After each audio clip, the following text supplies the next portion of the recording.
Hi, today I'm going to explain about the film Godzilla. Spoilers ahead. Watch out fully. Atomic tests from the 1950s are seen during the opening credits. Strips of white are used to cover up extra information in the opening credits.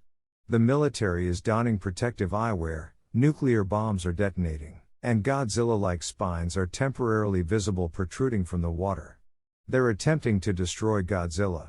He screams his disdain when it fails. In 1999, a Monarch chopper flies above a sizable excavation in the Philippines. It resembles an open-pit mine. The enormous pits are occupied by thousands of employees. Ichiro Serizawa, a Japanese researcher, and his British assistant Vivian Graham, played by Ken Watanabe and Sally Hawkins, emerge as the helicopter touches down. They learned from an American supervisor that readings they had pointed to a possible uranium discovery.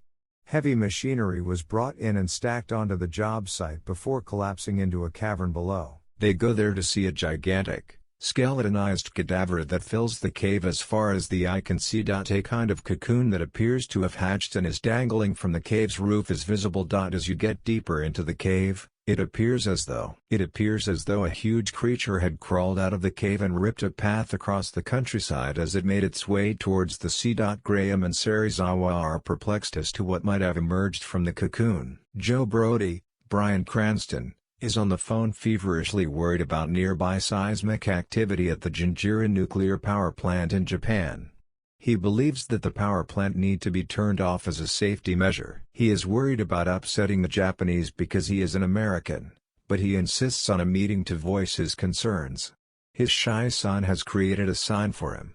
His birthday is today. Sandy, Juliette Binoche, his wife, rushes their son off to school. She informs Brody that his son, Ford, had planned a surprise for his birthday. He instructs his wife to go down into the reactor zone to make sure nothing has been damaged by the shaking before sending them off to the facility. At the plant, Brody presents his argument. His authorities believe the activity to be merely aftershocks from the recent Philippine earthquakes. Brody claims that the seismic readout displayed on a computer screen is odd and isn't merely an earthquake. He is informed by one of his aides that the increase in seismic rumblings has been measured in hours rather than days. Suddenly, the plant experiences a strong tremor. "We need to shut down now," shouts Brody. Another shaker shocks the facility before the procedure even starts, flashing red lights everywhere.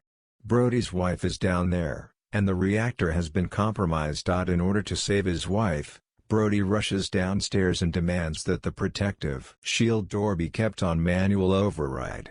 Despite wearing protective suits, Sandy and her colleagues are running full speed to avoid a radioactive cloud that is rushing through the tunnels and would kill them. They are moving quickly when one of their teammates trips, and Sandy pauses to help. As he approaches the door, Brody declares that he is in charge. He learns via walkie-talkie that Sandy is doomed. At the thought of losing her, Brody is so filled with sorrow that he is practically shaking. She advises him to close the door in order to rescue the city.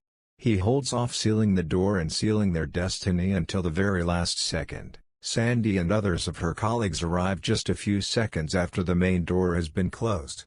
As the secondary door shuts, Brody sobs as he witnesses his wife being doused in the radioactively poisonous mist. As he is being evacuated, little Ford Brody, C.J. Adams, sees the cooling towers of the facility toppling at his school. He is aware that they are employed there.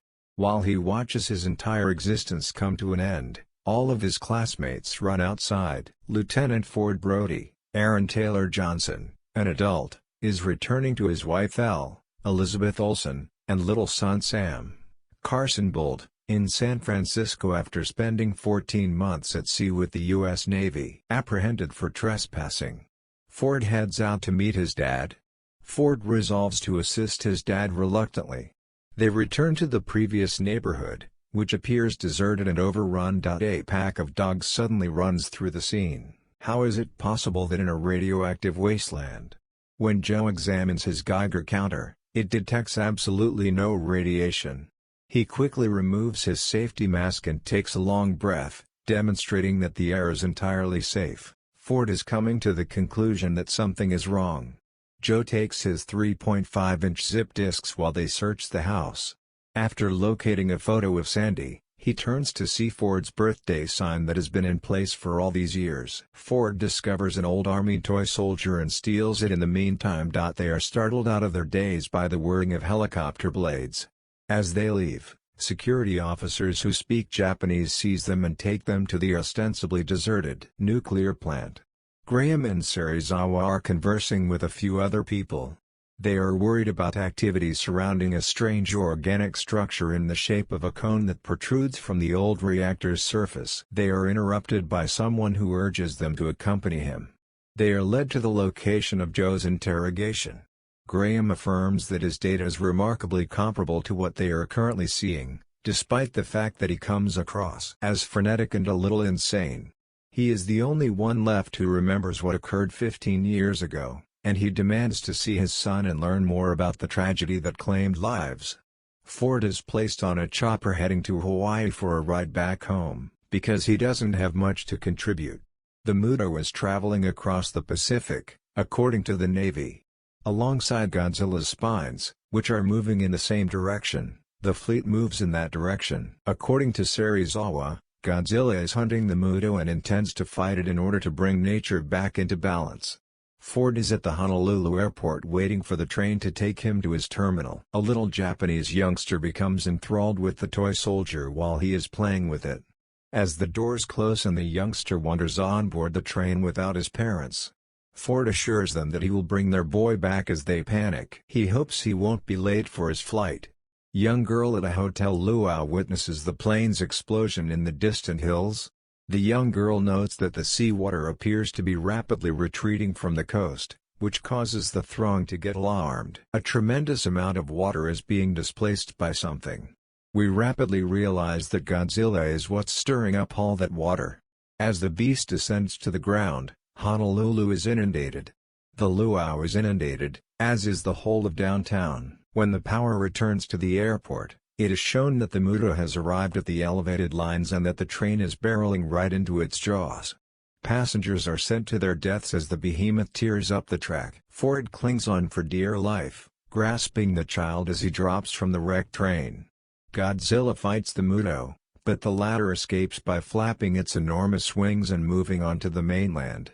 As her son watches the unfolding devastation on the TV in San Francisco, Elle tells him it's time for bed. The Muto and Godzilla are now well known throughout the world. They are monitoring the Muto's course from back on the ship.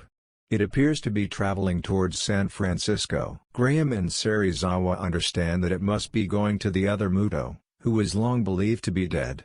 Unfortunately, the potentially radioactive body was kept in the Nevada facility at Yucca Mountain, where there is an endless supply of food. The Muto, which has since been identified as a female, has fled and is on her way to meet her mate when troops arrive.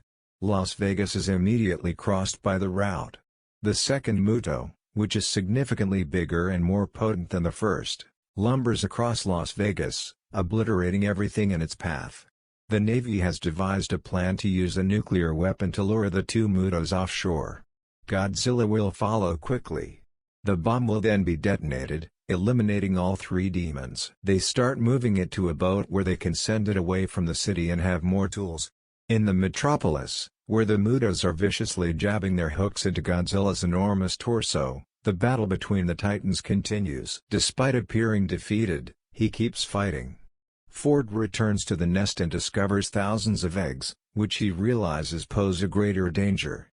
He lags behind and removes the covers from the tanker truck spouts, flooding the chamber with petrol. The Mutos appear to be winning Godzilla's battle with them as they are mutilating him, but then the nest bursts, shattering all the eggs and sending the mother screeching back to the nest in fear.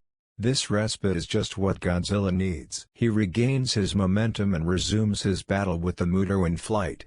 Muto appears to have an advantage due to its better airspeed, but Godzilla's long, spiked tail pushes the machine into a building and kills it. Ford has been affected by the explosion's aftershocks in the meanwhile.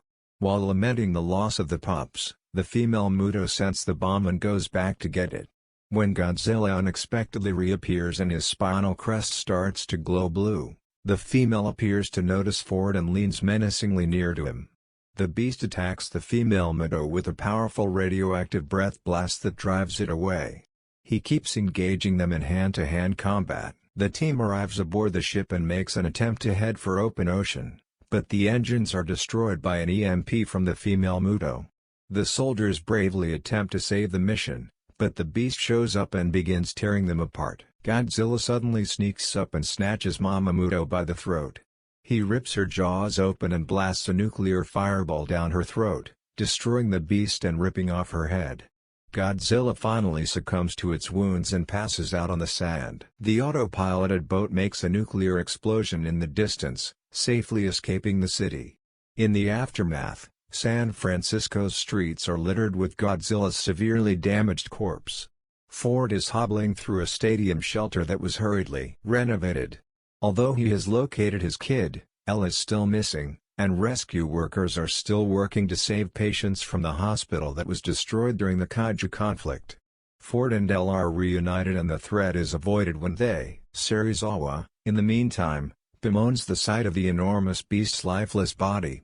It starts moving suddenly, gently righting itself, and plodding through the streets in the direction of the water.